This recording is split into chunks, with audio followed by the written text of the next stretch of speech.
The interwar years saw some very interesting events that changed the world we live in. The Great Depression increased our acceptance of the government and the economy. Canada gained more sovereignty through legislation like the Statute of Westminster, which finally gave us the right to determine our foreign policy.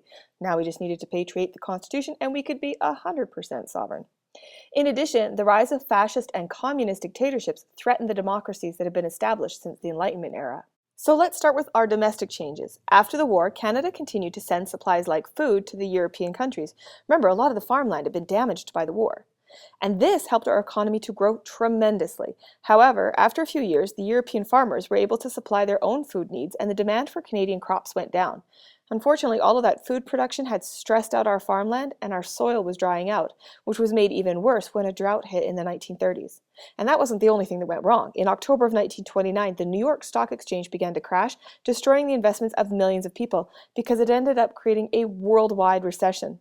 A recession is when an economy goes down, and when it stays down for a long time, we call it a depression. The Great Depression created a lot of suffering, and when people are suffering, they're willing to turn to extreme answers to try and solve their problems. We can see this in Japan and Germany prior to World War II. The Nazis in Germany and the Japanese government were both fascist. So what is a fascist? Much like communism, it's usually a totalitarian dictatorship that wants to control the lives of their people in order to achieve national goals. But how they go about achieving those national goals is what makes communism and fascism very different. While communism wants to promote equality, fascism wants to promote the superior group. So it's usually very racist. The rise of fascism in Japan evolved from the imperial government. Both the Emperor Hirohito and General Tojo used the global economic crisis to strengthen their power.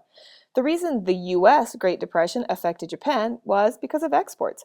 Western countries were no longer buying luxuries like silk, so in order to ensure that they had access to resources, Japan invaded China in 1931.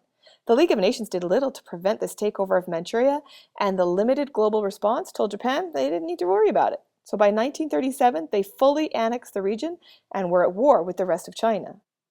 In order to get the support of their people, dictators will often create what we call a cult of personality, basically treat the leaders like a god.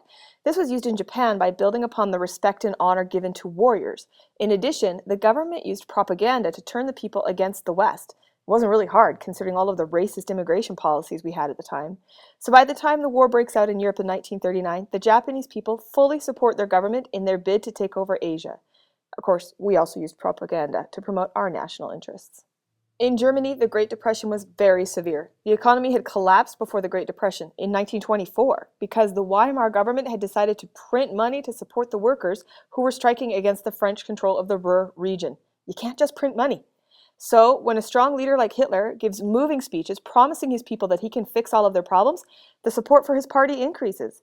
Hitler promises to rebuild the economy and German pride, which he does.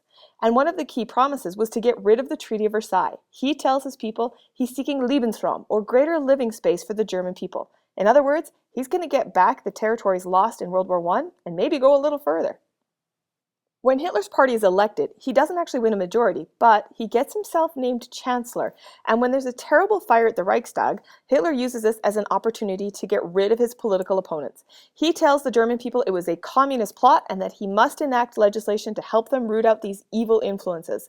Eventually, the Enabling Act is passed, which is fairly similar to our War Measures Act. Remember the FLQ crisis? Well, imagine if Trudeau had not returned the power back to the people after the crisis was over. That's what Hitler did. He took a democratic country and turned it into a dictatorship. The Nazi Party had a propaganda genius that knew how to use nationalist symbols to get more support. Through the creation of movies and grand spectacles and parades, more and more people began supporting the Nazis. But remember, not everybody did. So to deal with the opposition, the Nazis used force to threaten any opponents into silence. In order to identify the elites, inferior people were forced to identify themselves, and children were taught in school that it was their national duty to discriminate against these inferior people. The government even passed laws that legalized the discrimination of various groups. One of these was the Nuremberg Laws, which severely limited the rights of Jewish people. We'll talk more about the Jewish Holocaust in the next unit. As Hitler and his party began to grow in power, there were some concerns by the international community, but most countries were more concerned about their own domestic issues, what with the economic depression and political protests going on at home. So there wasn't much interest in enforcing the Treaty of Versailles. When Hitler began to remilitarize, the Western countries say, well, they really kind of have a right to build their own military.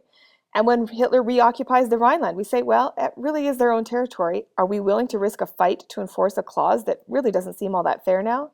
Then Hitler sought Anschluss with Austria, and we seem to kind of just shrug our shoulders and say, who are we to tell Germany who she can be allies with?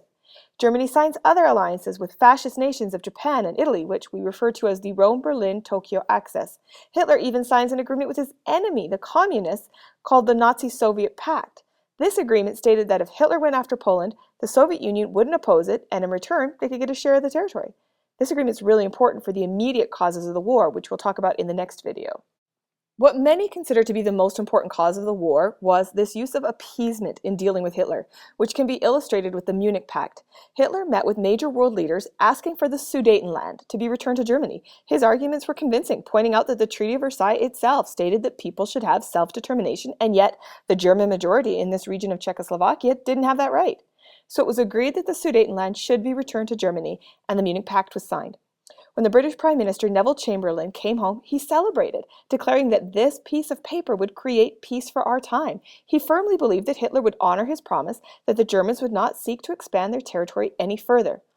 One politician who did see Hitler for who he was Winston Churchill. He felt that Hitler could not be trusted and that anyone who thought that appeasement would work was like feeding a crocodile, hoping it will eat him last. Sadly, Churchill was right, and within a few months, Hitler had taken over all of Czechoslovakia and now had his eyes on Poland. Many feel that Czechoslovakia was sacrificed in the name of world peace, that their national interests for territorial protection were ignored by the major powers who had a national interest of avoiding another war. Most citizens in the West supported appeasement policies because they truly hoped that World War I had been the war to end all wars. Today, it's really easy for us to see what Hitler and the Nazis were doing. Their participation in the Spanish Civil War really wasn't to support the fascist government of Franco, but to polish their blitzkrieg maneuvers against much more powerful foes. And all of those alliances they were setting up was to prepare for full-scale war. But we really shouldn't judge Chamberlain, saying that he must have been so naive to support Hitler. Our own Prime Minister said, after meeting him, that Hitler would be ranked with Joan of Arc as being seen as a great hero that worked tirelessly to save his people from oppression.